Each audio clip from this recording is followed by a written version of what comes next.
Hi friends, मैं संदीप आप सबका स्वागत करता हूँ टर्मक्स ट्यूटोरियल पार्ट 2 में। पार्ट 1 में हमने देखा था कि किस तरह से हम लोग टर्मक्स को इंस्टॉल कर सकते हैं और कुछ बेसिक कमांड्स को हम लोग किस तरह से रन कर सकते हैं। तो उसके आगे की जो कमांड्स है, जो थोड़ी बहुत एडवांस कमांड्स है, वो आपको इस वीडियो में बताऊंगा।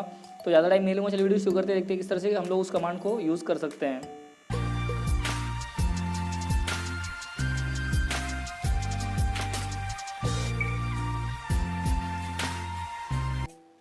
तो दोस्तों फिर से मैं यहाँ से टर्मक्स ओपन कर लेता हूँ मेरे मोबाइल में। कल आपको मैंने ये सब बता चुका हूँ किस तरह से इसको इंस्टॉल करते हैं, कुछ कमांड्स भी मैंने कल बताई थी आपको।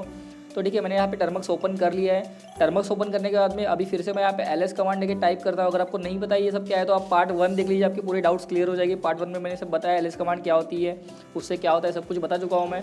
ठीक है, तो मैंने यहाँ पे ls कमांड दिए। तो आप लोग यहाँ पे देख सकते हो कल के जो 2 फोल्डर्स है, मतलब पार्ट 1 की वीडियो के जो 2 फोल्डर्स है वो यहाँ पे शो कर रहे हैं। संदीप और टेक, ये 2 फोल्डर हमने क्रिएट किए थे पार्ट 1 में। अभी इन फोल्डर्स के ऊपर वर्क करना मैंने आपको थोड़ा बहुत बता दिया था कि किस तरह से वो हम लोग वर्क कर सकते हैं। आपको मैंने बताया था cd कमांड से हम लोग किसी फोल्डर के अंदर जा सकते हैं। जैसे आपको दिखाता हूँ मैं cd संदीप करके, तो cd संदीप करके मैं एंटर कर रहा हूँ। तो देखिए संदीप नाम के फोल्डर में मैं आ चुका हूँ। फिर से pwd कमांड से मैंने आपको बताया था क्या होता है। तो हम लोग यहाँ पे आप अब लोग देख सकते हो, यहाँ पे मैं संदीप नाम के फोल्डर में आ चुका हूँ। और उसके अंदर हमने एक फोल्डर क्रिएट किया था 1 2 3 नाम का। ठीक है, और लास्ट में मैंने आपको कल ये बताया था कि आप डायरेक्ट अगर cd टाइप करके एंटर करते हो तो आप लोग डायरेक्टली होम फोल्डर में आते हो टर्मक्स के बैक करके। इतना हम कल सीखे थे पार्ट 1 में। ठीक है, अभी पार्ट 2 में हम लोग क्या क्या सीखने वाले आपको बता देता हूँ। सबसे पहले आप एक बात याद रखिए, अगर आपके फॉन्ट्स आपको टर्मक्स में बहुत छोटे से दिख रहे हैं तो आप इसको पिंच करके 2 उंगली, आपके जो 2 फिंगर है उसको पिंच करके आप लोग इस तरह से उसको बड़ा कर सकते हो। देखिए जैसे आप लोग कोई इमेज की साइज़ बड़ी करते हो वैसे ही आप लोग टर्मक्स की फॉन्ट्स को बड़ा या छोटा कर सकते हो। देखिए यहाँ से आप, मैं सिर्फ पिंच कर रहा हूँ मेरे दोनों फिंगर से, तो ये छोटा या बड़ा हो रहा है। देखिए इस तरह से आप लोग टर्मक्स की साइज़ को आप एडजस्ट कर सकते हो। ठीक है, ये एक बेसिक ही आपको बता रहा हूँ मैं। ठीक है, तो ये टर्मक्स की साइज़ इस तरह से आप लोग एडजस्ट कर सकते हो। तो मैं कुछ इस साइज़ में रखता हूँ टर्मक्स, ठीक है, ताकि आपको अच्छे से समझ में आ जाए। तो मैंने इस साइज़ में एडजस्ट कर दिया टर्मक्स को ताकि आपको क्लियर दिख जाए यहाँ पे। अभी फिर से मैं यहाँ पे क्लियर कमांड देता हूँ, जो मैं कल की वीडियो में आपको बता चुका हूँ, मतलब पार्ट 1 में आपको बता चुका हूँ मैं। ठीक है, अभी हम लोग आ चुके हैं मेन डायरेक्टरी पे। अभी एक काम करता हूँ, मैं यहाँ से एक बार एग्जिट करके टर्मक्स को वापस ओपन कर लेता हूँ। ठीक है, एग्जिट किया मैंने, टर्मक्स को फिर से मैं यहाँ से ओपन कर लेता हूँ। ठीक है, टर्मक्स को मैंने फिर से यहाँ से ओपन कर लिया है। अभी जो बेसिक कमांड्स है वो आपको मैं बताता हूँ यहाँ पे। बेसिक मतलब जो कल हमने सीखी थी उसके आगे की, मतलब पार्ट 1 के नेक्स्ट जो कमांड्स है कुछ वो भी बेसिक ही, ज़्यादा एडवांस नहीं है, वो आपको बताऊँगा मैं अभी यहाँ पे। तो सबसे पहले हम लोग चलते हैं यहाँ पे ls कमांड लेके देखते हैं। तो ये 2 फोल्डर्स हैं। अभी मैं आपको कल मैंने आपको बताया था कि फोल्डर रिमूव कैसे करते हैं। जैसे मुझे टैग फोल्डर रिमूव करना है तो मैं कैसे रिमूव करूँगा, क्योंकि टैग एक डायरेक्टरी है, मतलब एक फोल्डर है। तो इसको रिमूव करने के लिए हम लोग टाइप करेंगे RMDIR स्पेस TECH। ठीक है, और यहाँ पे मैं एंटर करता हूँ। तो देखिए टैग फोल्डर रिमूव हो चुका है। ठीक है, तो ls कमांड लेके हम लोग देखते हैं। देखो देखिए अभी यहाँ पे सिर्फ संदीप फोल्डर शो कर रहा है। अभी अगर मुझे संदीप फोल्डर भी रिमूव करना है बट वो फोल्डर एम्प्टी नहीं है, तो हम लोग कैसे रिमूव करेंगे। देखिए मैं यहाँ पे करता हूँ RMDIR और मैं संदीप करता हूँ। तो आप लोग देखोगे अगर मैं एंटर करूँगा तो ये फोल्डर रिमूव नहीं होगा। ठीक है, मैं अभी यहाँ पे एंटर करता हूँ। तो देखिए यहाँ पे फोल्डर रिमूव नहीं हुआ है, यहाँ पे लिख के आ चुका है fail to remove, Sandeep directory is not empty. क्योंकि आप सबको पता है कि जैसे हमने पार्ट 1 में बताया था मैंने आपको कि संदीप नाम के फोल्डर के अंदर हमने एक फोल्डर क्रिएट किया था 1 2 3 नाम का। ठीक है, मतलब संदीप जो फोल्डर है वो एम्प्टी नहीं है। और RMDIR से आप सिर्फ एम्प्टी फोल्डर्स को ही रिमूव कर सकते हो। अगर फोल्डर के अंदर कुछ भी कंटेंट है, कोई भी फाइल है या फिर कोई फोल्डर है, फोल्डर के अंदर कोई फोल्डर या फाइल है, तो उस फोल्डर को रिमूव करने के लिए आप लोग उसको डायरेक्टली इस तरह से रिमूव नहीं कर सकते हो। उसको कैसे रिमूव करते हैं वो भी दिखा देता हूँ आपको। उसके लिए मैं एक बार क्लियर कमांड दूंगा यहाँ से, और ls कमांड लेके फिर से हम लोग दिखता हूँ। देखिए यहाँ पे फोल्डर है संदीप। ठीक है, अभी इसको अगर आपको रिमूव करना है तो RMDIR से ये रिमूव नहीं होगा। मैं फिर से एक बार दिखाता हूँ, RMDIR करके मैं संदीप करता हूँ तो ये रिमूव नहीं होगा। ठीक है, यहाँ पे एरर आ जाएगा। तो आपको अगर इसको रिमूव करना है तो आपको यहाँ पे लिखना है RMDIR स्पेस -RF। इसको हाइफन बोलिए या फिर डैश बोलिए, कुछ ही बोलिए चलेगा। तो इसको -RF किया मैंने। ठीक है, RMDIR -RF, या फिर आप ऐसे कर सकते हो RM, सिर्फ RM लिखे स्पेस देके -RF। ठीक है, RM-RF रिमूव फॉरएवर, ये करके आप लोगों को स्पेस देना है और उस फोल्डर का नाम डालना है। ठीक है, मैंने लिखा RM स्पेस -RF, फिर से स्पेस देके फोल्डर का नाम। तो अभी मैं फोल्डर का नाम देता हूँ संदीप।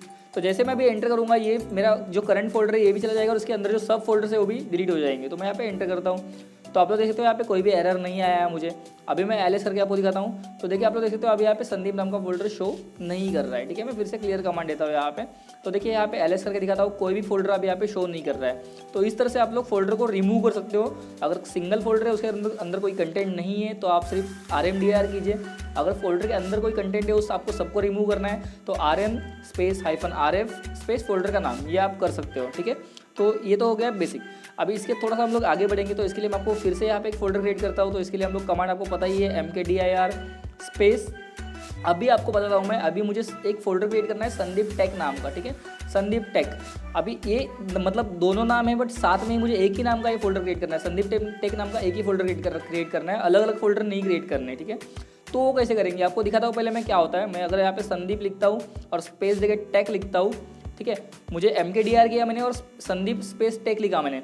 अब यहाँ पे क्या होगा, अगर इस कंडीशन में क्या होगा, अगर मैंने mkdir space Sandeep space tech किया है तो यहाँ पे दो अलग अलग फोल्डर क्रिएट हो जाएंगे, संदीप और टेक नाम का अलग अलग फोल्डर क्रिएट हो जाएगा। अगर इसके आगे भी मैं स्पेस देके कुछ लिखता हूँ तो उस नाम का भी फोल्डर क्रिएट हो जाएगा। तो आपको दिखा देता हूँ मैं एक बार, यहाँ पे एंटर करता हूँ मैं, संदीप लिखा और स्पेस टेक लिखा और एंटर किया, तो देखिए ये कमांड एग्जीक्यूट हो चुकी है। अभी ls करके दिखाता हूँ, तो देखिए यहाँ पे दो अलग अलग फोल्डर क्रिएट हुए, संदीप नाम का फोल्डर अलग क्रिएट हुआ है, टेक नाम का फोल्डर अलग क्रिएट हुआ है, ठीक है।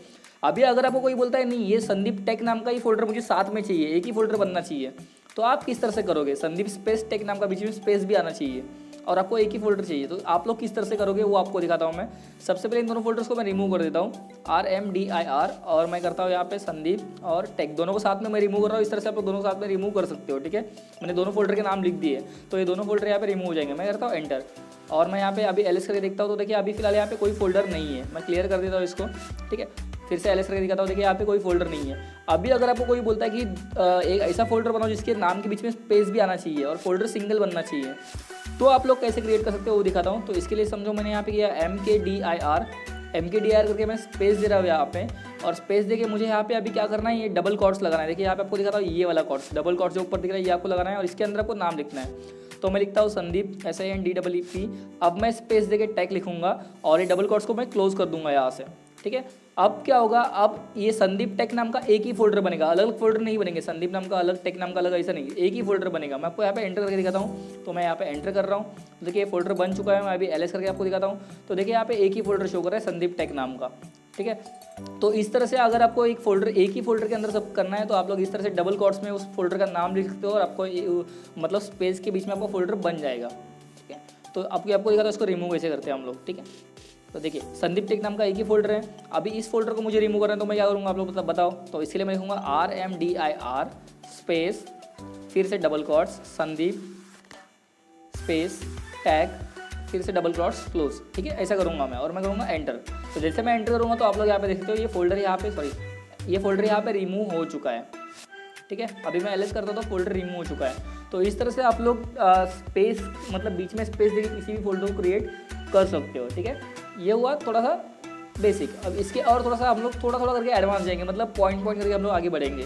तो अभी सपोज कि मुझे और एक फोल्डर में क्रिएट कर लेता हूँ फिर से, तो मैंने किया mkdir, ठीक है, और स्पेस देखिए मैं अभी संदीप नाम का फोल्डर क्रिएट कर देता हूँ। फिर से मैंने संदीप नाम का फोल्डर क्रिएट कर दिया। अभी फोल्डर क्रिएट हो चुका है, यहाँ पे देखिए ls करके आपको दिखा दिया मैंने, फोल्डर क्रिएट हो चुका है। अब उस फोल्डर के अंदर जाना है मुझे, तो इसके लिए मैं यहाँ पे करूँगा cd और संदीप, ये सब हम लोग पार्ट 1 में कवर कर चुके हैं। अगर आपने पार्ट 1 नहीं देखा तो वो देख लीजिए आप, ठीक है। तो cd संदीप किया मैंने, उस फोल्डर के अंदर गया हूँ मैं। अब फिर से मैं आपको pwd कमांड देके दिखाता हूँ, तो देखिए यहाँ पे संदीप नाम के फोल्डर में मैं आ चुका हूँ।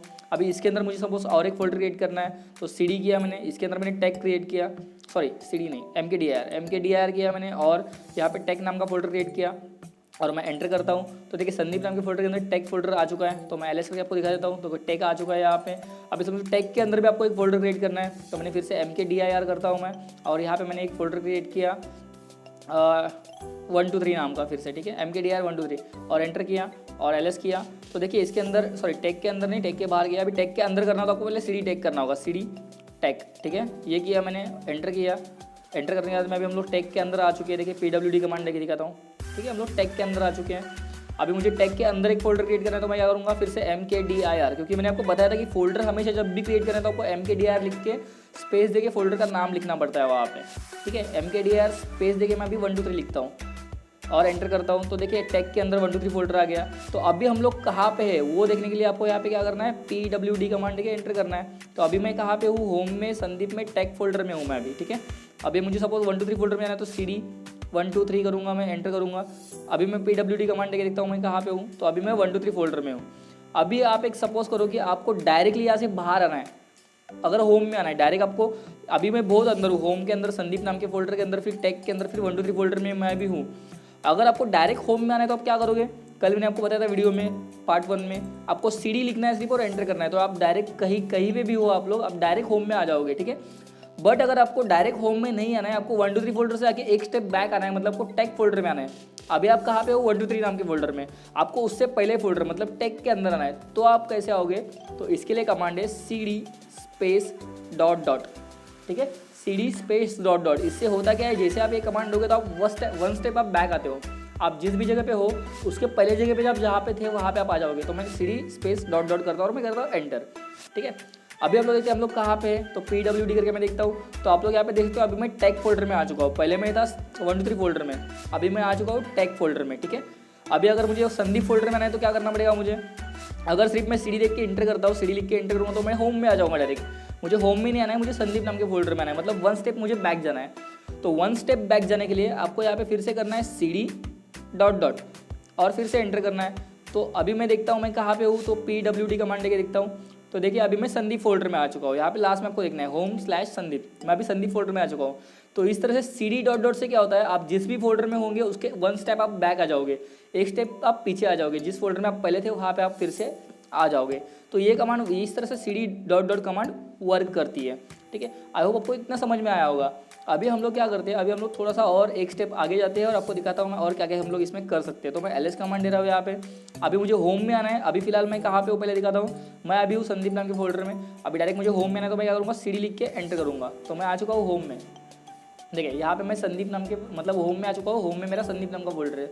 अभी आपको अगर संदीप नाम का फोल्डर रिमूव करना है तो आप क्या करोगे, अगर मैं RMDIR करूँगा और संदीप करूँगा तो चलेगा। देखिए मैं एंटर करता हूँ, यहाँ पे एरर आ जाएगा, ठीक है। RMDIR संदीप किया मैंने, एरर आ जाएगा। क्यों एरर आया, क्योंकि यहाँ पे डायरेक्टरी इज नॉट एम्प्टी बता रहा है। ये डायरेक्टरी जो है संदीप नाम की नॉट एम्प्टी नहीं है, मतलब इसके अंदर कुछ तो है। और आपको पता है इसके अंदर 2 फोल्डर्स है, 1 2 3 और टेक नाम के फोल्डर्स है। अगर आपको सबको रिमूव करना है, संदीप नाम के फोल्डर के साथ में आपको जो सब फोल्डर्स अंदर है उनको भी रिमूव करना है, तो आप लोग क्या करोगे, तो RM स्पेस RF और संदीप फोल्डर का नाम, ठीक है, और मैं करता हूँ एंटर। तो आप लोग यहाँ पे देख सकते हैं, यहाँ पे सक्सेसफुली कमांड जो है हमारी एग्जीक्यूट हो चुकी है। अभी आपको यहाँ पे कोई भी फोल्डर शो नहीं कर रहा है LS में, ठीक है। तो इस तरह से आप लोग फोल्डर्स को रिमूव कर सकते हो RM और RF से, ठीक है। अभी आपको मैं थोड़ा सा अलग कुछ बताता हूँ, जैसे मैं यहाँ पे आपको बताता हूँ। मैं यहाँ पे एग्जिट कमांड है तो टर्मक्स की एग्जिट कमांड देके फिर से मैं टर्मक्स को यहाँ से ऑन कर लेता हूँ, ठीक है, रन कर देता हूँ। तो जैसे आप टर्मक्स फर्स्ट टाइम ऑन करते हो तो आपको सबको पता है ऊपर ये सब लिख के आता है। वैसे तो इसकी ज़रूरत नहीं है आपको, ये सब मैं आपको बता दूंगा ये सब का यूज़ क्या है। अभी इसकी ज़रूरत नहीं है, बट बार बार ये लिख के आता है। अगर आपको इसको सबको रिमूव करना है, ये कुछ भी आपको नहीं आना चाहिए, आपको लगता है यार ये फालतू की चीज़ें मुझे नहीं चाहिए, सब पढ़ना नहीं है आपको, एक बार पढ़ लिया बस हो गया, ठीक है। आपको ये सब ऊपर जो भी लिख के आ रहा है वो सब रिमूव कर देना है आपको। तो आपको क्या करना होगा वो आपको दिखाता हूँ मैं। इसके लिए आपको टर्मक्स के सिस्टम फोल्डर में मतलब सिस्टम फाइल्स में जाना होगा और एक MOTD नाम की फाइल है उसको आपको रिमूव करना होगा, क्योंकि उसी फाइल के अंदर ये सब लिखा होता है, ठीक है। आपको MOTD नाम की जो फाइल है उसको आपको रिमूव करना है। तो उसको किस तरह से रिमूव करते हैं वो आपको दिखाता हूँ मैं। तो सबसे पहले आपको यहाँ पे टर्मक्स के सिस्टम में जाने के लिए क्या करना होगा, यहाँ पे अगर मैं LS करता हूँ तो यहाँ पे कुछ भी शो नहीं हो रहा है। तो आपको करना क्या है, 1 स्टेप बैक जाना है यहाँ से। अभी 1 स्टेप बैक जाने के लिए आपको क्या करना है, आपको बताया था मैंने। तो CD स्पेस डॉट डॉट और आपको करना है एंटर। तो अभी मैं आ चुका हूँ 1 स्टेप बैक।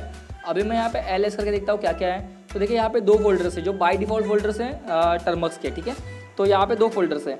तो अभी मुझे जाना है यूज़र फोल्डर में, तो CD USR, ठीक है। ये सिस्टम फोल्डर है टर्मक्स का, ये आपने नहीं बनाया फिर मैंने नहीं बनाया, ये सिस्टम में बाय डिफॉल्ट होता ही है सबके, ठीक है। तो मैंने CD USR किया क्योंकि मुझे CD यूज़र फोल्डर में जाना है, USR फोल्डर में मुझे जाना है। तो CD USR किया मैंने और मैं करता हूँ एंटर, ठीक है। अभी मैं आ चुका हूँ USR फोल्डर में। फिर से LS करके देखते हैं उसके अंदर क्या क्या है। तो देखिए USR फोल्डर में इतने सारे फोल्डर्स है अलग अलग। अभी मुझे क्या करना है, अभी मुझे जाना है ETC फोल्डर में। देखिए यहाँ पे ETC फोल्डर शो कर रहा है। तो इसके लिए मैं क्या करूँगा, CD स्पेस ETC। तो मैं जाऊँगा ETC फोल्डर के अंदर, फिर से मैंने एंटर किया और मैं LS करके देखता हूँ तो यहाँ पे क्या क्या ETC फोल्डर के अंदर क्या क्या है। तो LS किया मैंने और एंटर किया। तो आप लोग यहाँ पे देख सकते हो ETC फोल्डर के अंदर ये सारी फाइल्स आपको शो कर रही है, ठीक है। अभी मैंने आपको एक फाइल का नाम बताया MOTD, ठीक है। उस फाइल को आपको यहाँ से रिमूव कर देना है। तो देखिए यहाँ पे फाइल है MOTD। अभी आपको कैसे समझ में आएगा कि ये फाइल है या फोल्डर है। तो दोस्तों फोल्डर हमेशा इस तरह से ब्लू कलर में आता है और फाइल इस तरह से वाइट कलर में आती है टर्मक्स में, ठीक है। फोल्डर जब भी होगा तो ब्लू कलर में आएगा और कोई फाइल होगी तो इस तरह से वाइट में आएगी, ठीक है। अभी ये MOTD जो है वो फाइल है, मुझे इस फाइल को रिमूव कर देना है। तो इसके लिए मैं यहाँ पे कमांड दूंगा RM मतलब रिमूव स्पेस उस फाइल का नाम MOTD, ठीक है। रिमूव स्पेस फाइल का नाम आपको याद रखना है आपको, और किसी भी फाइल को रिमूव नहीं करना है, ना तो टर्मस वर्क नहीं करेगा। जो मैं फाइल बता रहा हूँ उसी फाइल को आपको रिमूव करना है, ठीक है। RM स्पेस MODD और आपको यहाँ पे करना है एंटर। तो जैसे मैंने एंटर किया तो ये फाइल यहाँ से रिमूव हो चुकी है। अभी मैं टर्मस को फिर से एक बार एग्जिट करता हूँ और फिर से एक बार यहाँ पे ओपन करके देखता हूँ वो सब लिख के आ रहा है या नहीं। तो आप लोग अभी यहाँ पे देखते हो, यहाँ पे ऊपर जो भी लिख के आ रहा था वो कुछ भी अभी यहाँ पे शो नहीं हो रहा है, सब कुछ यहाँ से चला गया है, ठीक है। अभी ब्लैंक क्लियर स्क्रीन यहाँ पे शो हो रही है मुझे। अभी जो भी कमांड चाहिए मैं यहाँ पे एग्जीक्यूट कर सकता हूँ, ठीक है। तो दोस्तों इस तरह से आप लोग टर्मस को जो है मतलब कुछ जो कमांड्स होती है उसको इस तरह से आप लोग वर्क कर सकते हो कि आपको जो भी आपको कमांड देनी है वो आपको मैंने बता चुका हूँ पार्ट 1 में और पार्ट 2 में। अभी नेक्स्ट पार्ट में आपको थोड़ा सा एडवांस लेके जाऊँगा। और तो आई होप को ये वीडियो अच्छा लगा होगा। वीडियो अच्छा लगा तो लाइक शेयर एंड सब्सक्राइब कर दीजिए। So thank you very much video देखने के लिए एंड गुड बाय।